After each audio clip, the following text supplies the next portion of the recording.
de 50 minutes, nous nous ferons donc l'effort de vous distiller des informations utiles. Et je ne suis pas seule, vous le savez, sur ce plateau, il y a d'abord le public.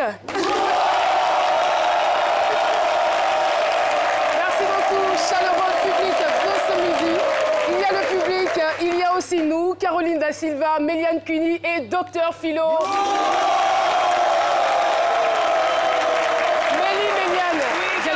Dr Philo adore votre coiffure aujourd'hui. Ouais, j'adore ça. C'est pas une perruque? Non, non, c'est une coiffure. Parce que vous, les femmes, on sait. Mais c'est quoi la différence? Le plus important, c'est que ce soit beau, non? Tout simplement. Non, mais s'asseoir à côté de moi avec des perruques, c'est des risques que vous prenez. Oui, parce qu'il est capable de...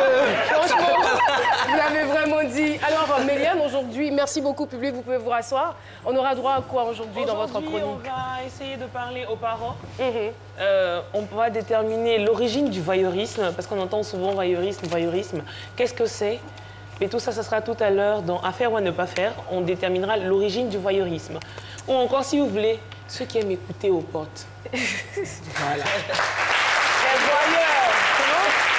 Merci, Méliane. Docteur Philo, tout va bien? Oui, super bien. Qu'est-ce que ça veut dire quand vous mettez comme ça vos lunettes et la casquette en arrière? Non, mais quand c'est comme ça vous dit qu'on va parler les gbés.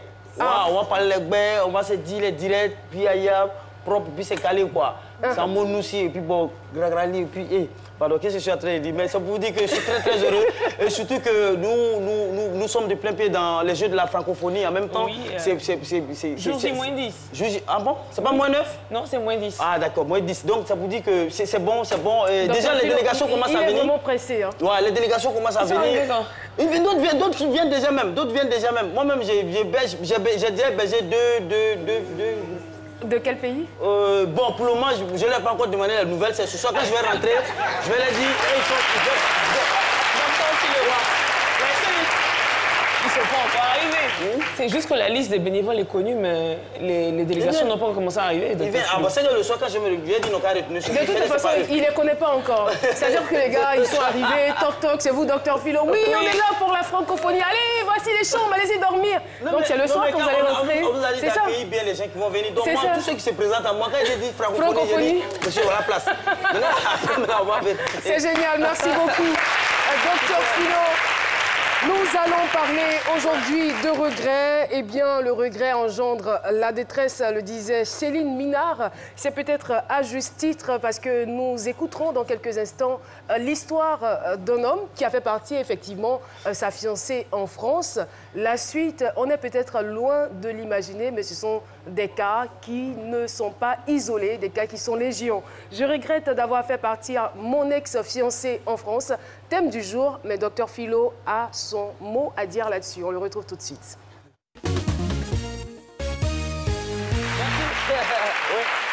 Ouais, le regret, quelqu'un qui regrette d'avoir fait partie de son ex-fiancé en France, moi je ne vois pas de problème. Hein. La fiancée, c'est notre moitié. Tu as fait partie de ta moitié de l'autre côté. Moi, je sais pas. Ça veut dire que tu as une partie de toi là-bas. Tu as une partie de toi là-bas. Donc, c'est comme si c'est toi-même, tu as mis un pied à Paris. Donc, en même temps, bon, comme il s'agit de regret, mais là où il y a regret, il y a explication quand même. Je vais dire, il faut qu'il ait la foi. Souvent, c'est comme ça. Souvent, quand ça va pas, il faut te rabattre sur la foi. Il faut qu'il ait la foi. Oui, mais c'est vrai. Pas seulement quand ça va pas. Pourquoi se rabattre justement sur la foi quand ça va pas? Vous voulez que je dise quoi dans ce monsieur qui a fait partie, qui regrette aujourd'hui? Moi, je fais quoi? En même temps, on se demande, on se dit qu'elle est partie de l'autre côté. Peut-être que lui, il ne profite pas maintenant de ce qu'elle est en train de faire de l'autre côté. Parce que là, c'est une histoire d'euros.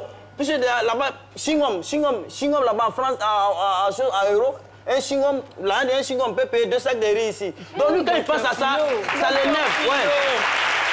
Voilà, ça l'énerve. Donc moi, je dis qu'il ait la foi, le bienfait n'est jamais perdu. Tout le temps, elle va revenir. Peut-être qu'elle va revenir avec les gens de francophonie, là, on ne sait jamais. Donc on ne sait jamais, elle va revenir. Mais en même temps, pour parler plus sérieusement, c'est lui son témoignage, mais moi, personne, je ne peux pas.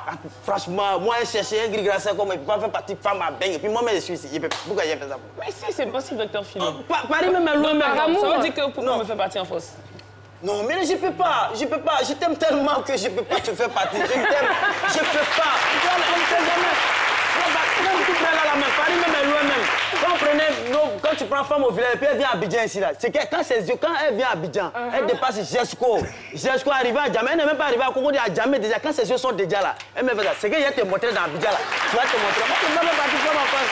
Et on sait très bien, c'est déjà les vacances, les benguis, ça arrive, on sait ce qui se passe en France. Les gens sont là-bas, il y a les vrais vendeurs d'illusions à Paris. Les benguis, ils sont là-bas. Ceux qui ont tapé 30 ans, là, dans ma chocos pas là, ceux qui ont fait un mois, quand ils reviennent là, oh ben dis donc, bon, on le connaît, actuellement nous on est en danger. Nos petits gars, tous là on est en danger, ils arrivent bientôt. Mais nous on sait comment on va les contrecaler. Ah bon, oui. Comment? Ah bon, attention, faut pas t'apprêter, mais ils arrivent. Donc, il faut pas livrer tous ces secrets, n'est-ce pas? Voilà, on ne peut pas tout livrer ici, mais pour parler plus sérieusement, dire que ça, souvent, c'est les histoires de papiers qui arrivent. Souvent, quand elles vont là-bas, ou bien quand ils vont là-bas, ils sont obligés de s'attacher en relation pour avoir les papiers. Ça arrive, il y a qu'à comprendre là-dedans. Peut-être que cette tapée-là, elle n'a pas encore eu. Paris, on sait, Paris, il y a des gens, ils deviennent... Je suis sur les Champs-Élysées, nous, on a Champs-Élysées, c'est Château d'Abobo, là, c'est Champs-Élysées, c'est même auteur que Champs-Élysées. Mais en même temps, dire que Paris, c'est la capitale des droits de l'homme, mais en même temps, Paris, vous ne connaissez pas la signification de Paris, je vous la donne maintenant. Paris, c'est possibilité, je vous en prie, possibilité d'acquérir un rayonneux, intelligent et serein. Il est dans son coin là-bas. Quand tu vois, quand il t'attrape, il te tient. Mon frère, tu peux avoir ta situation très bien. Quelle est la foi? Docteur Philo, eh bien, notre équipe de reportage a donc tendu le micro, on va dire, à certaines personnes. Et la question était la suivante. Quel est le plus grand regret de votre vie? Écoutons donc ces éléments de réponse. Mon plus grand regret dans la vie, c'est selon les compartiments. Mais pour moi, je pense que c'est de n'avoir pas connu l'évangile un peu plus tôt. Mais si j'avais connu plus tôt, peut-être que j'aurais posé des actes qui vont aller dans le sens de ce que prêche l'évangile, c'est-à-dire la paix, l'amour, le service. C'est parce que je ne vais pas à l'école, que mes parents ne veulent pas me mettre à l'école. Mon plus grand regret, c'est la guerre qu'on a eue en Côte d'Ivoire. C'est mon plus grand regret. Cette guerre inutile, c'est mon plus grand regret, où il y a plusieurs morts. La vie nous a réussi, mais nous n'avons pas bénéficié de tout ce qu'on voulait. C'est ça qui est mon plus grand regret. Quand je dis que nous n'avons pas bénéficié de tout ce qu'on voulait, ça veut dire quoi? Réussir une grande vie, avoir vraiment tout ce qu'il faut pour pouvoir vivre d'une manière décente. Mon plus grand regret, c'est que je n'ai pas eu la possibilité d'être avec mon père et ma mère. Donc, c'est le plus grand regret que j'ai. Mon rêve, c'était quoi? Mon rêve, c'était d'être un mannequin, en fait, par rapport à la taille. Et mon plus grand regret, c'est de ne pas pouvoir réaliser ce rêve, quoi. Mon plus grand regret, c'est n'avoir pas pu dire au revoir une dernière fois à mon papa. J'ai un peu d'argent, donc je ne regrette pas. Non, j'ai l'argent, je ne regrette pas. Tout le monde a l'argent, je ne regrette pas. Je suis à la retraite à mon jeune âge, à 56 ans, je suis à la retraite, donc je ne regrette pas. Vraiment. Merci beaucoup pour votre contribution. Alors, j'ai envie de poser la même question à Dr Philo. Et vous, quel est votre plus grand regret? Les regrets, Ouais, non, mais il y a différents compartiments. Il y a regret familial, il y a regret professionnel. Mais je vais m'attarder sur le plan professionnel. Mon plus gros regret au plan professionnel, c'est de savoir que je vais aller en vacances bientôt, alors que j'ai tellement voulu rester. Philo, arrête. Quand on aime le travail, c'est comme ça. Prenez-nous au sérieux. Vous êtes fatigué, là? Je suis pas fatigué, Merci beaucoup, Dr Philo. Et tout de suite, nous allons recevoir notre invité du jour. Je rappelle donc le thème. Je regrette d'avoir fait partir mon ex-fiancé, en France. Et l'auteur donc de cette phrase, de ce thème, n'est autre que Monsieur Guédé José Abel, que je vous demande de recevoir à la façon Sénéville.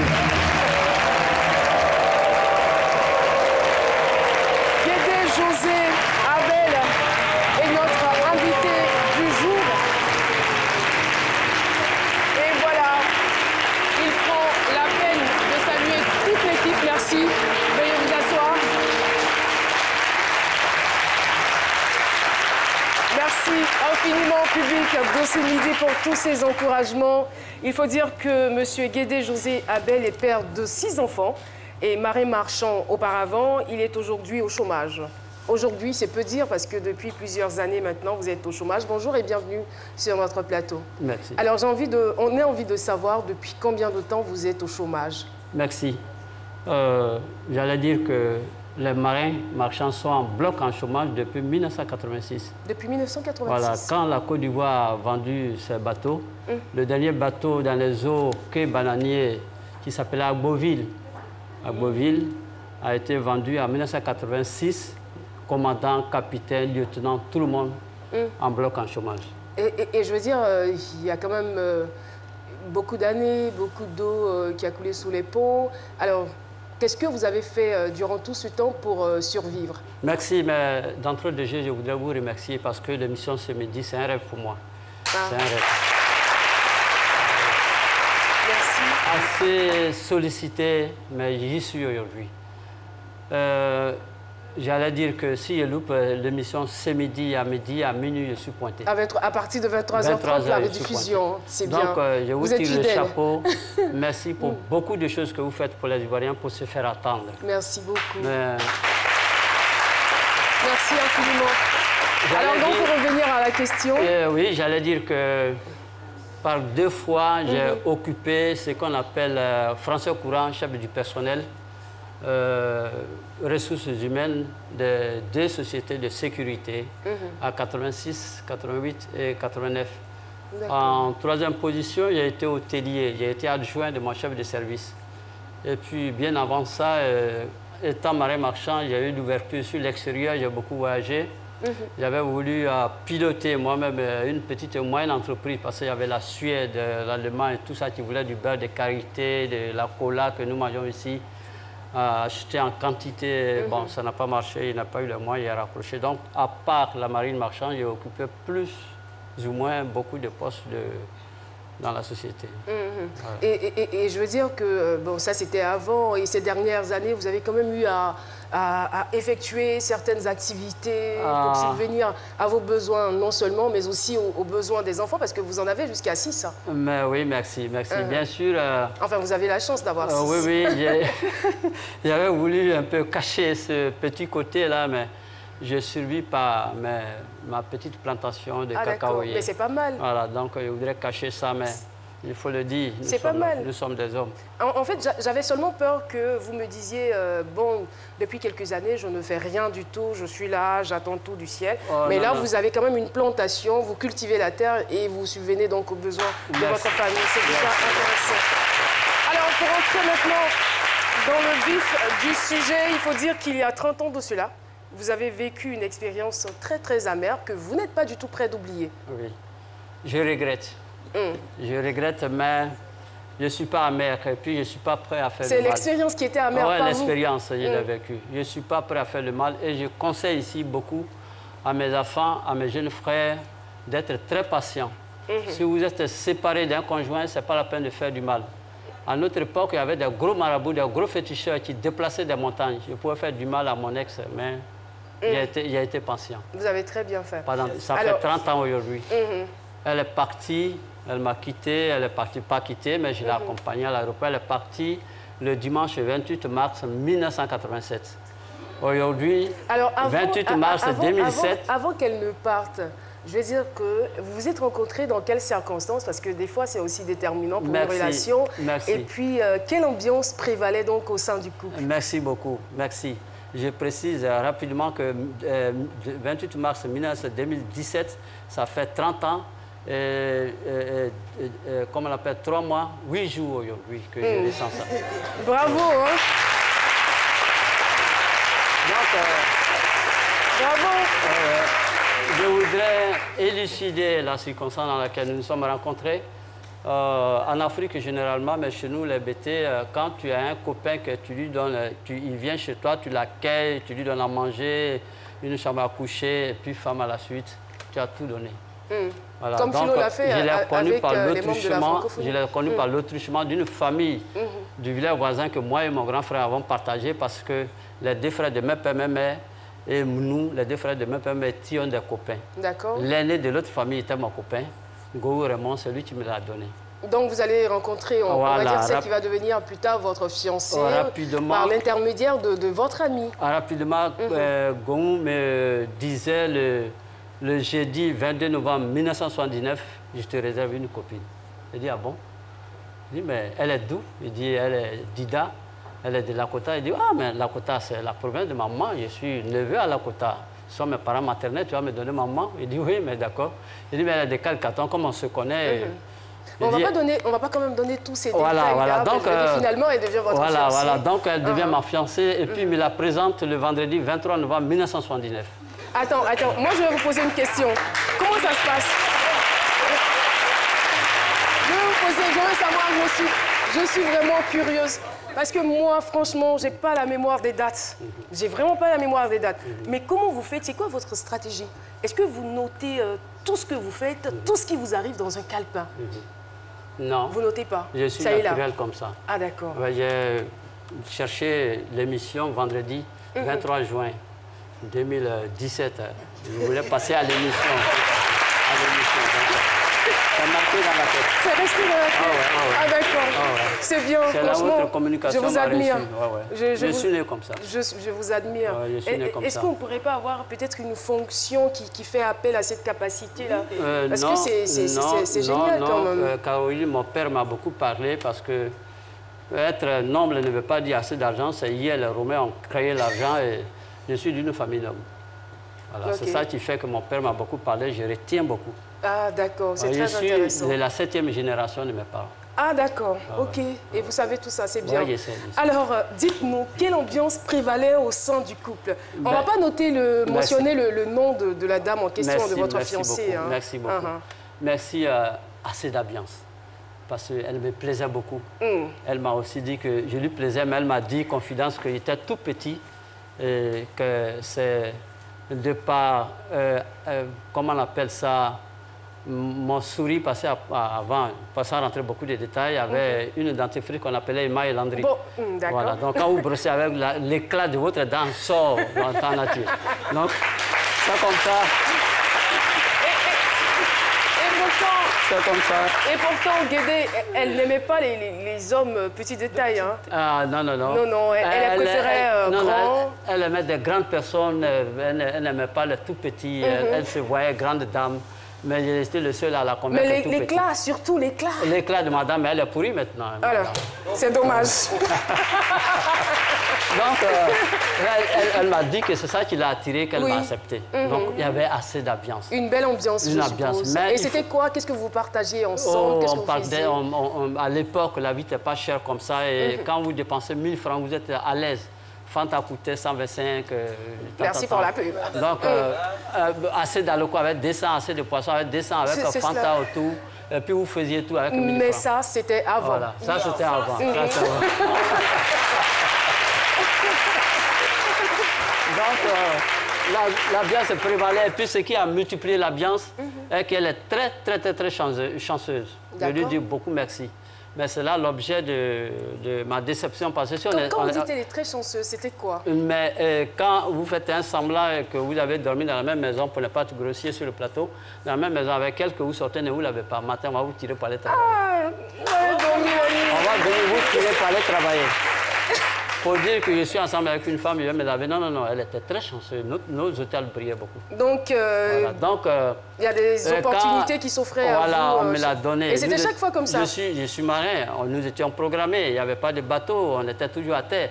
Mais quand il a croisé, un mois a suffi. Et puis, je suis allé sur mon premier bateau. Je l'ai eu 23 novembre 1979, 28 décembre 1979, à Abidjan-Dakar. Je suis sur mon premier bateau.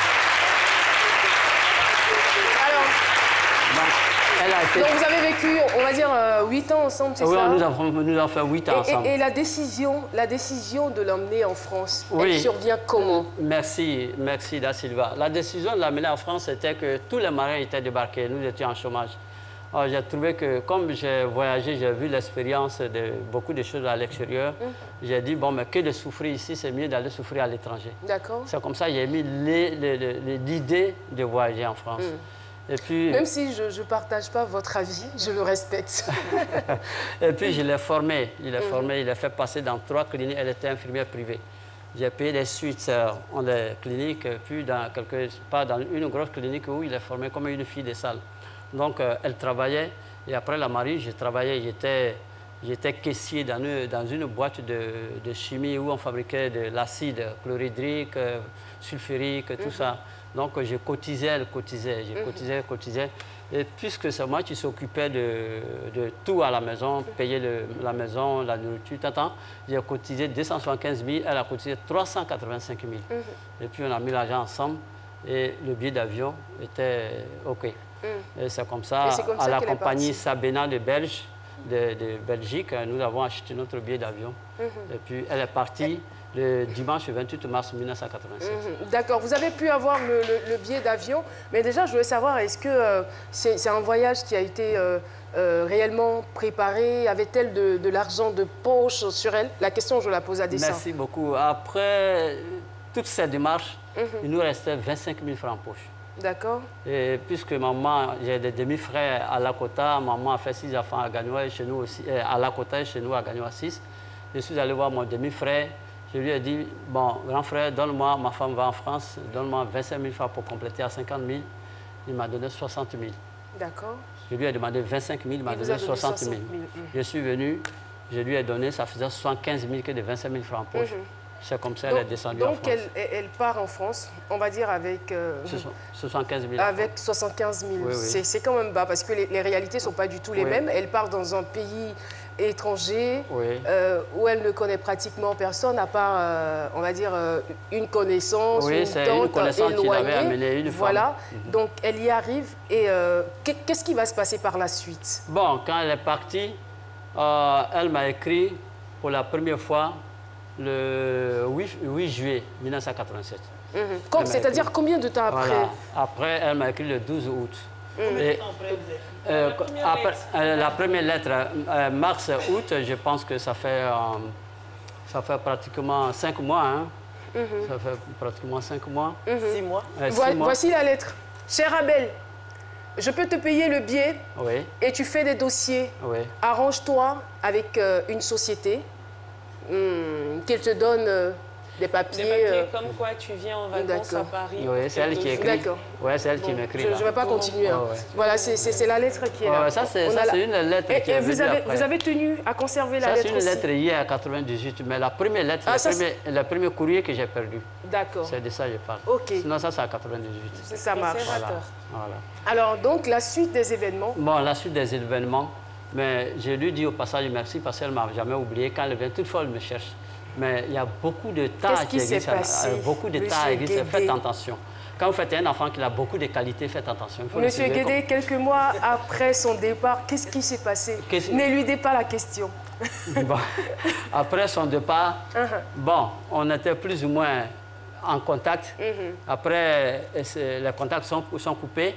Je trouve qu'elle a contracté une grossesse en France.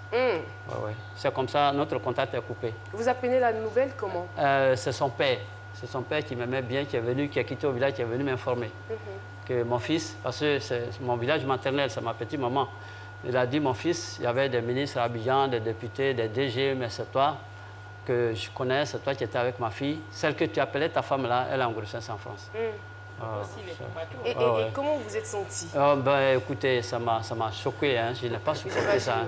Oui, j'ai pleuré parce que ma femme et moi, on s'aimait, on faisait tout ensemble. On faisait la vaisselle ensemble, on se lavait ensemble, on faisait la lessive ensemble, on portait les mêmes chaussures. D'accord. On nous appelait le couple européen.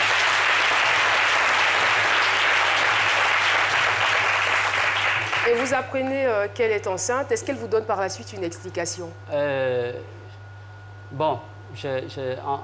Pendant 2 mois, j'ai abandonné la maison parce que c'était difficile de rester dans la même maison où nous étions et puis j'apprends qu'elle a grossesse. Pourquoi c'était si difficile? Je sentais que je perdais un de mes côtés. La maison gardait certainement beaucoup de souvenirs. Voilà, je ne pouvais pas supporter ça. Donc après, je suis revenu à la maison. Mais je vous assure que pendant 7 ans, c'était difficile que je dise bonjour à une femme. Sans blague? Oui, 7 ans.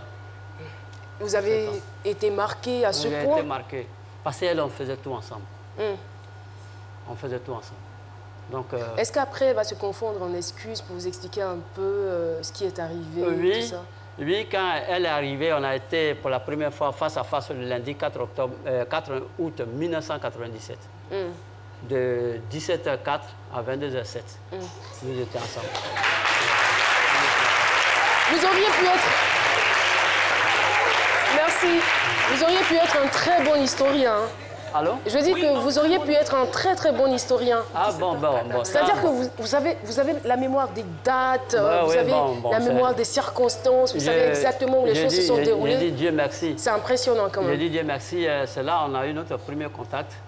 Est-ce que vous aviez un enfant avec elle? Non, mais peut-être que c'est ce que Dieu nous corrige, parce qu'à cause du voyage de la France, on a gâté 4 grossesses. On a gâté 4 grossesses, que Dieu me pardonne. Jusqu'à cela? Oui, 4 grossesses. Parce que nous avions les yeux rouges, comme je peux dire couramment, qu'il faut partir en France. Donc, à cause de ce projet-là? Oui, on n'avait pas à s'amuser. Donc, il n'y avait pas de rire dans notre comportement. C'est que certainement le malheur s'est abattu sur vous. Voilà. Donc, et puis, elle m'a dit, mais écoute, il faut que je parte avec toi parce que ses camarades là-bas autour étaient au courant de notre histoire. Ses camarades lui disaient, mais si tu ne fais pas venir ton mari, c'est pas bien. Donc, alors, José Abel, l'émission n'est pas encore terminée. Oui. Nous avons juste une page publicitaire à présenter à nos téléspectateurs. Merci. Donc, on vous retrouvera dans quelques petits instants. Merci. À tout de suite. Lorsqu'ils ont pensé la 4G, ils l'ont voulu plus rapide.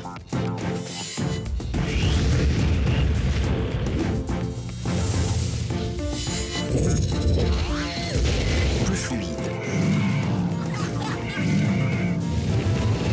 Mais aussi plus connecté que jamais. En fait, la 4G de Move, ils l'ont pensé pour chacun de nous. Vivons mieux, vivons connectés, vivons la 4G. Move, no limit. Et voilà, nous sommes donc de retour sur le plateau de ce midi. Toujours avec Monsieur Guédé. Je rappelle, si vous nous avez suivis depuis le début, il a fait partir donc son ex-fiancé en France il y a 30 ans de cela, mais il se souvient de toutes les dates, de toutes les circonstances. Il a des regrets, mais il reste tout de même patient, courtois avec elle. C'est cela, c'est bien cela. Oui, alors, donc vous retrouvez en quelle année, vous disiez? Nous nous sommes retrouvés, je disais, le lundi 4 août 1997 de 17h04 à 22h07. Les débats ont été houleux. Je ne voudrais pas. Quand elle dit, quand j'attends, on va aller en France, je sautais par la tête. J'ai dit non, mais tu ne pourrais pas m'abandonner. Jusqu'à même faire un enfant en France, alors vraiment, je ne l'accepte pas. C'est le seul enfant qu'elle avait? Oui. Oui, et puis nous avons rejeté la rencontre le lundi prochain, 11 août 1997, 17h00. 17h00 à 19h01. D'accord. Ouais, nous sommes rejetés.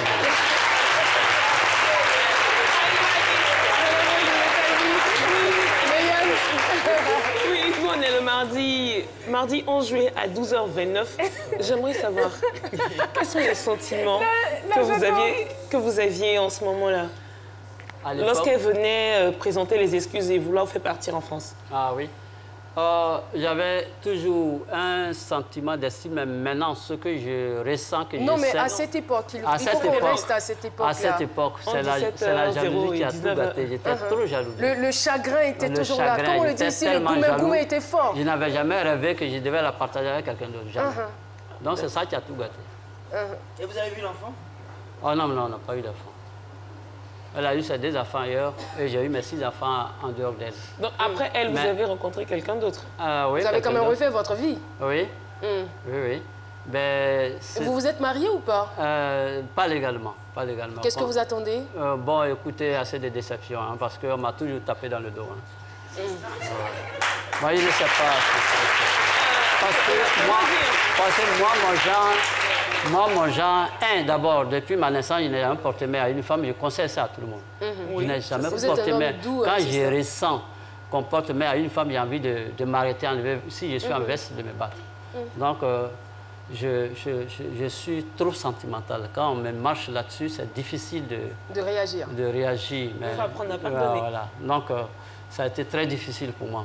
Mais à votre avis, si vous avez toutes ces qualités, pourquoi est-ce que ça ne marche pas? Oui, mais c'est vrai aussi, je pardonne vite. Après, j'ai regardé, j'ai dit non, mais parce que ce n'est pas de sa faute, hein, ça vient de ma famille. Hein. C'est pourquoi je suis venu. Effectivement, il faut que je dise qu'elle a été passée la reconnaissance, elle est venue 4 fois. Elle m'a rencontré 4 fois. Mais ça vient de ma famille. Même ceux qui font ça ont avoué. Ils ont avoué. Mais, nous sommes en Afrique. D'accord, on ne va pas rentrer voilà, dans les détails. Non, on ne peut pas rentrer dans les détails. C'est un secteur qu'on ne maîtrise pas trop. Faute. Elle a été gentille avec moi. Ce n'est pas de sa faute, mais ça vient de ma famille.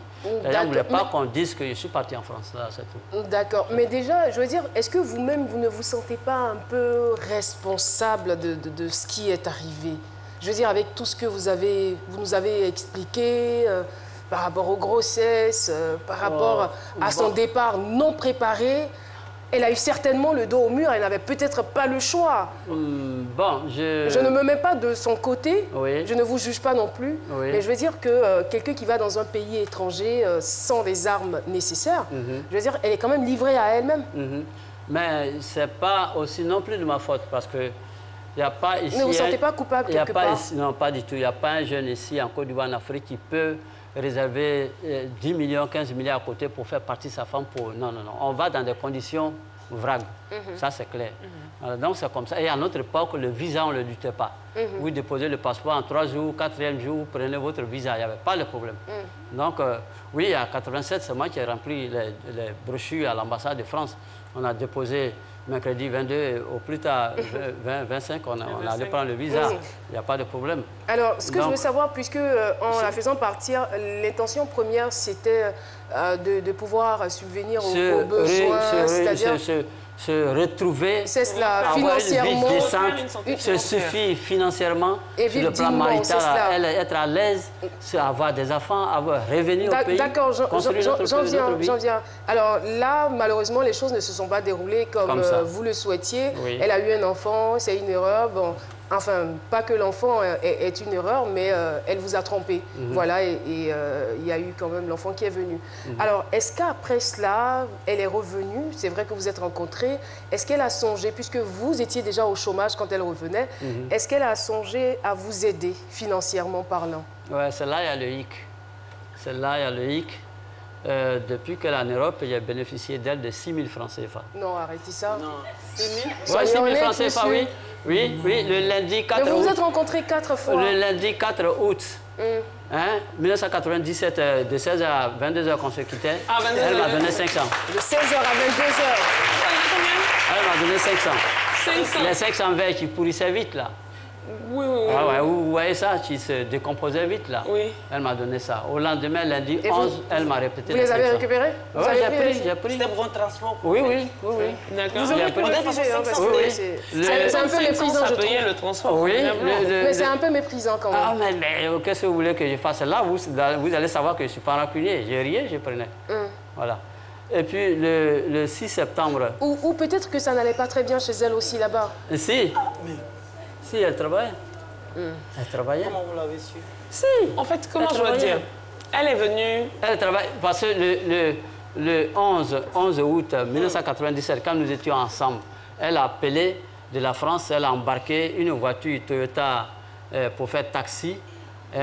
Quand une personne n'a pas les moyens, elle ne peut pas faire venir une voiture de la France. Bon, peut-être que c'est toute son économie, elle a mis pour faire venir la voiture mais ça, aussi. c'est autre chose. Mais il faut qu'elle pense à Guédé. On va quand même éviter la pub, hein, les marques, tout ça. Mais si elle a une économie pour une voiture, il faut qu'elle ait une économie pour José. Hein. Mais oui, mais c'est pour ça qu'elle a voulu vous faire partir, n'est-ce pas?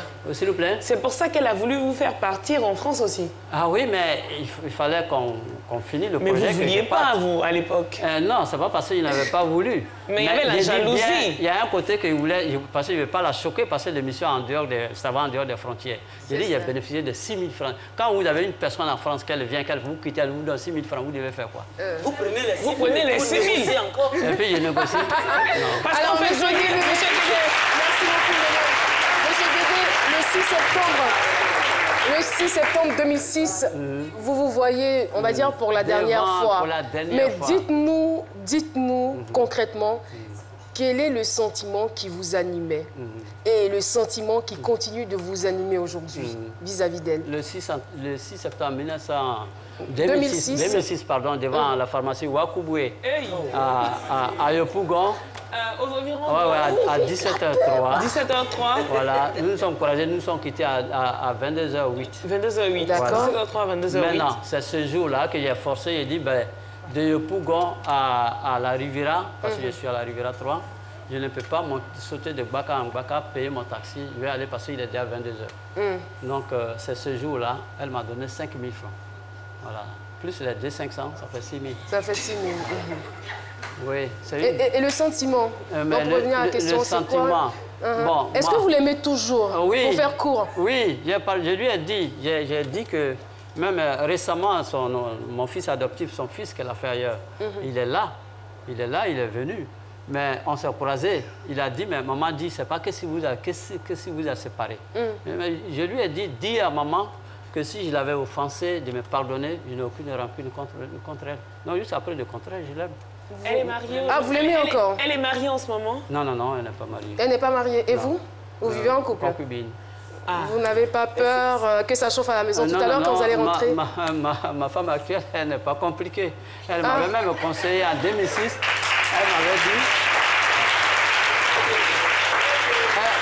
Elle m'avait dit en 2006, va en France avec ton ex et puis tu vas nous aider. Elle n'est pas compliquée. Ça existe, ça, aujourd'hui, en 2017, ce genre de elle femme? m'a dit ça. J'ai dit, non, celle-là, je suis un homme de principe. Je lui ai dit, mais si je vais, je te trahis, donc je ne bouge pas. Vous savez quoi? Vous savez quoi? J'ai dit... Dès que vous sortez d'ici, que vous sortez d'ici, allez à la mairie, prenez tous les documents et épousez la femme. Épousez-la, celle qui est à la maison en ce moment. Oubliez celle qui est en France. Je pense qu'elle vous aime réellement. Vous me croyez ou pas? Si. D'accord. Si. Parce que je ne sais pas si ce genre de femmes-là, on peut les avoir encore aujourd'hui. C'est une espèce en voie de disparition. Alors, merci beaucoup. Nous sommes pratiquement au terme de notre entretien, Monsieur Guédé. Que voulez-vous qu'on retienne de votre passage sur ce plateau? Bon, ce que je voudrais qu'on retienne, je voudrais dire à mes jeunes frères et mes enfants ici que l'union est sacrée. L'union est sacrée, mais ce que je vois de nos jours, je n'ai pas envie de choquer mes enfants, mais ça fait peur parce que je connais des amitiés d'une semaine, les gens se séparent, je connais des amitiés d'1 mois, de 3 mois, 6 mois. Ceux qui ont trop duré, c'est 1 an. Donc ça fait peur, ça fait peur. Donc je voudrais leur dire, hein, et ils ne se pardonnent pas la faute. Les jeunes de maintenant, ils ne se pardonnent pas entre eux. Donc je voudrais dire de faire peut-être comme moi, tenir pendant 30 ans, être patient. Voilà, être patient. Et s'il n'avait pas été patient, il n'y avait pas encore un bonjour, bonsoir entre celle qui est en France et moi. Mais à présent, elle me cherche, je la cherche. Et moi, ce que je pourrais retenir aussi, c'est qu'il ne faut pas prendre de décisions importantes à la légère. À la légère. Voilà. Parce que ça vous apporte préjudice quand même. Depuis que le monde est le monde, depuis que le monde est le monde... Bonjour. Merci beaucoup. Faut que je sache, merci infiniment. Je crois que vous vous appelez Mariette Yuomon, c'est bien cela, Miss Nzassa 2015 et Miss Régionale 2017. D'accord. Je vous laisse finir. Je commence à ouvrir déjà. C'est une lettre. Ah, d'accord. Allez-y, terminez. Ah oui, pour terminer, j'allais dire que depuis que le monde est le monde, les décisions vont se prendre toujours comme ça. C'est cela. J'ai été léger, peut-être j'ai perdu ma femme, mais quiconque ici va toujours oser à faire partie son conjoint ou bien sa conjointe en France. Ça va toujours exister. Il faut bien réfléchir. Voilà, mais il faut bien réfléchir. Voilà. Et puis, si vous avez ce projet, il ne faut pas qu'on vous décourage. Allez-y, on ne sait jamais, chacun a son expérience. Voilà. Merci beaucoup, Monsieur Guédé, d'être venu sur notre plateau. Merci pour cette histoire. Merci. Et nous, tout ce qu'on peut vous dire, vivez votre vie, c'est le passé. Merci. Oubliez le passé. Aujourd'hui, vous êtes dans le présent et bénéficiez pleinement de la relation que vous avez avec celle qui est aujourd'hui la mère de vos enfants, qu'elle soit votre épouse et que vous viviez heureux. Merci infiniment d'être passé sur le plateau de ce midi.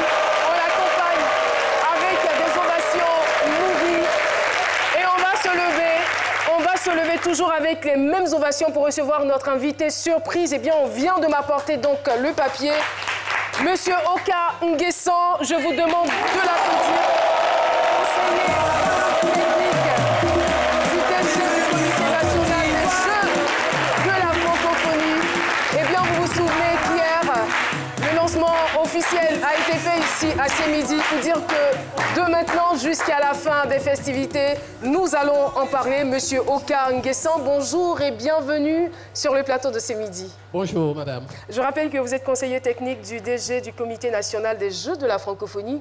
Et avec vous, on parle de la francophonie institutionnelle, des Jeux de la francophonie et de l'organisation des Jeux de la francophonie. Alors, est-ce qu'il serait déjà intéressant de faire un point des préparatifs? Merci bien, madame. Je pourrais dire que la Côte d'Ivoire est prête. La Côte d'Ivoire attend l'ensemble des 54 délégations qui participeront aux Jeux de la francophonie. Tout est fin prêt. Et la Côte d'Ivoire attend cette belle fête qu'elle va offrir à la jeunesse francophone. Ah, c'est très bien. Ça, c'est une nouvelle. Et au niveau de l'organisation, on a deux entités. On entend souvent parler de CIJF et de CNJF. Alors, c'est quoi? Éclairez un peu notre lanterne, s'il vous plaît. Alors, le CIJF, c'est le Comité international des Jeux de la francophonie. D'accord. Et le CNJF... Et son rôle? Le CIJF est basé à Paris, donc au siège de l'OIF, de l'Organisation internationale de la francophonie. Et le CNJF, c'est le Comité national des Jeux de la francophonie, le comité qui a eu en charge l'organisation pratique des 8e Jeux de la francophonie en Côte d'Ivoire. Ok, ok. Et au niveau de la population, c'est quoi le mot d'ordre? Alors, le mot d'ordre, c'est d'inviter l'ensemble des populations ivoiriennes, n'est-ce pas, à venir massivement aux Jeux. À commencer d'abord par la grande cérémonie d'ouverture qui se tiendra le vendredi 21 juillet 2017. Donc c'est à partir de 9h que nous ouvrons. Et jusqu'à ce qu'autour de 18h, nous aurons la grande cérémonie officielle d'ouverture qui sera présidée, je le rappelle, par le chef de l'État et en présence de nombreuses personnalités de la francophonie, des chefs d'État et de gouvernement de la francophonie notamment. Alors, Monsieur Oka, j'ai ouï dire qu'un recrutement au niveau des bénévoles aurait été fait. Qu'en est-il exactement? Oui, effectivement, dans le cadre de l'organisation des 8e Jeux de la francophonie en Côte d'Ivoire, le Comité national des Jeux de la francophonie a recruté 3000 bénévoles. 3000 bénévoles, donc. Et depuis hier, sur le site www.abidjan2017.ci, cette liste est disponible. Donc, tous ceux qui ont postulé dans ce cadre-là peuvent aller sur ce site pour consulter la liste.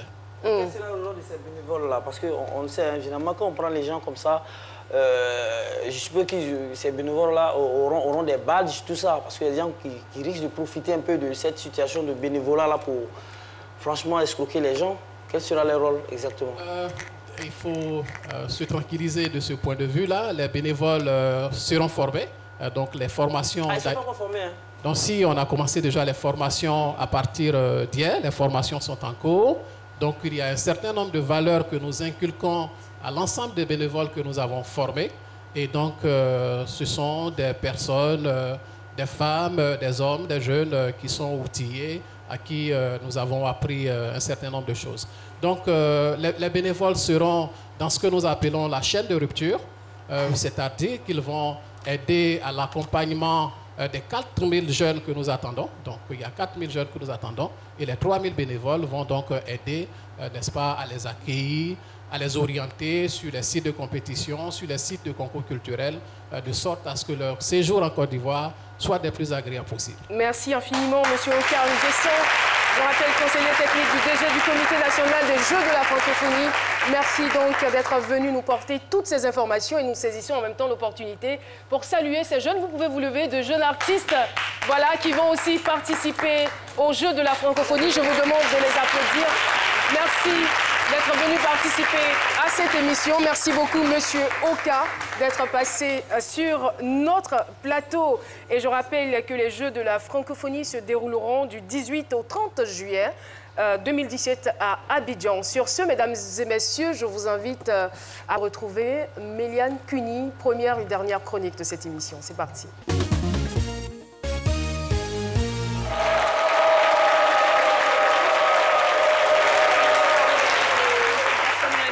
Aux portes.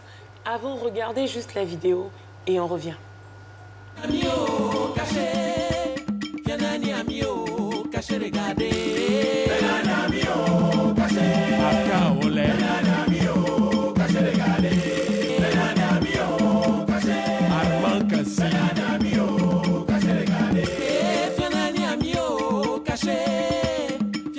Mais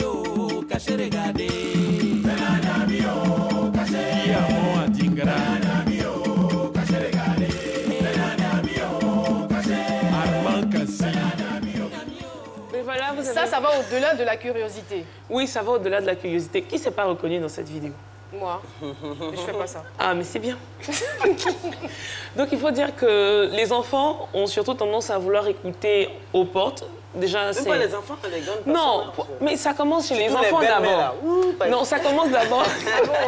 Oui, ce que les époux se disent. Ça commence d'abord chez les enfants et c'est un acte qu'il faut corriger. Parce qu'après, ça découle vers une maladie qu'on appelle le voyeurisme. Mais voilà. Ça, souvent, il y a un coton dans l'oreille des enfants, souvent...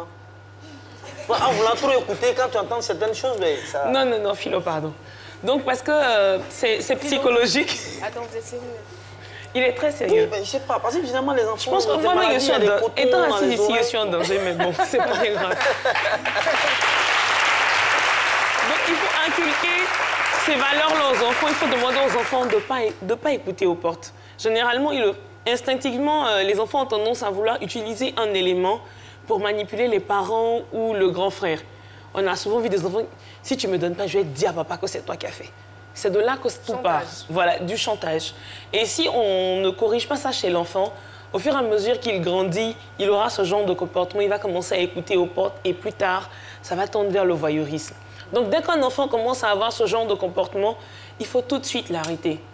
Il faut tout de suite mettre à nu ce qu'il pense avoir été un élément de chantage. Parce que, par exemple, son frère a cassé un verre. Il vient, je vais te dire que c'est toi qui as fait si tu ne me donnes pas. Toi, le parent, OK, oui, je sais que ton frère a cassé le verre, c'est pas bien grave. Tout de suite, il est désamorcé, il ne peut plus utiliser ça plus tard comme un chantage pour son grand frère. Donc c'est ça. J'essaie quand même de voir le lien, je réfléchis, le lien entre le chantage et le voyeurisme. Il y a quand même une différence. Oui, il n'y a pas de différence parce que l'enfant commence par regarder, chercher la faille chez son frère. Il commence à se cacher pour regarder, espionner, pour trouver des éléments. Et plus tard, ça reste une habitude. Donc on prend l'habitude de regarder, de trouver la faille chez l'autre. Et lorsqu'on grandit, on commence par regarder à la fenêtre, derrière les portes. Et là, on commence à découvrir la nudité des personnes qui sont dans certaines pièces. Et la sexualité se développant, on commence à prendre plaisir à le faire. Et c'est ce qu'on appelle le voyeurisme. Les parents, maintenant, leur rôle, c'est quoi? C'est de faire quoi? Les parents, dès maintenant, c'est de corriger les enfants. C'est d'amener les enfants... L'enfant, il fait ça déjà. Comment moi, je sais pas. Et je veux dire que ce n'est pas au vu de tout le monde qui le fait. Déjà... Voilà. C'est pas au vu de tout le monde, mais déjà dans les échanges avec le frère, avec la sœur, ou dans l'attitude de l'enfant, on a tendance à savoir qu'il commence à vouloir vous manipuler ou à vouloir utiliser un élément. Par exemple, il peut dire là, c'est bon, excusez-moi, à la fille de maison, je vais dire à maman, si tu ne me donnes pas, je vais dire à maman, si tu ne fais pas ça, je vais dire à papa. Les parents aussi n'ont qu'à faire moins de bruit quand ils sont dans la maison aussi. Souvent, non, mais Philo. Il y a des parents quand ils sont dedans, tout le monde sait que là... Non, mais Philo, c'est pas une raison pour l'enfant d'aller écouter aux portes. Mais déjà, je pense qu'auparavant, il faut pouvoir discuter avec l'enfant, il faut qu'il sache faire la part des choses, c'est-à-dire ne pas... Il y a de grandes personnes qui, quand elles discutent, se disent que l'enfant est là, il est peut-être innocent, ou il n'arrive pas à saisir. C'est-à-dire que dès que vous voulez engager, on va dire, une conversation de grandes personnes, il faut absolument que l'enfant soit tenu à l'écart, très très loin. Et déjà, il faut prendre la peine aussi de lui dire qu'il n'a pas le droit d'écouter aux portes, il n'a pas le droit d'écouter les conversations des grands, il n'a pas le droit d'être là où il ne faut pas. Donc avoir ce genre de conversation avec les enfants, c'est déjà important. Quand c'est comme ça, il est éduqué à ne pas écouter. Parce que s'il a commencé à avoir le début de la conversation, c'est sûr qu'il cherchera à avoir la suite. Hein. Et les parents, généralement, on a pour habitude de dire « Ah non, mon enfant, il réagit comme un grand, il est avec nous, il se comporte comme un grand. » Mais après, ça a un impact en fait sur son évolution parce qu'il risque plus tard d'être victime de voyeurisme. Donc éduquons les enfants, surtout qui sont en vacances, trouvons des formules pour échanger avec nos enfants afin d'éviter qu'ils deviennent des voyeurs plus tard. Merci beaucoup. Merci public de ce midi. Il faut dire qu'avec nous dans ce studio, il y a eu Sup Business School. Sup Elite Business School. Merci infiniment de votre présence. Merci aussi aux Fan Club, c'est midi et nous sommes à jour J, -10 des Jeux de la francophonie. Tout le monde s'active, tous les Ivoiriens attendent donc ce moment avec impatience. Et sachez-le, le groupe RTI sera là à votre disposition pour vous relayer toutes les informations. Merci infiniment d'avoir été des nôtres. On se retrouvera avec le même plaisir demain pour un autre C'est midi. Au revoir.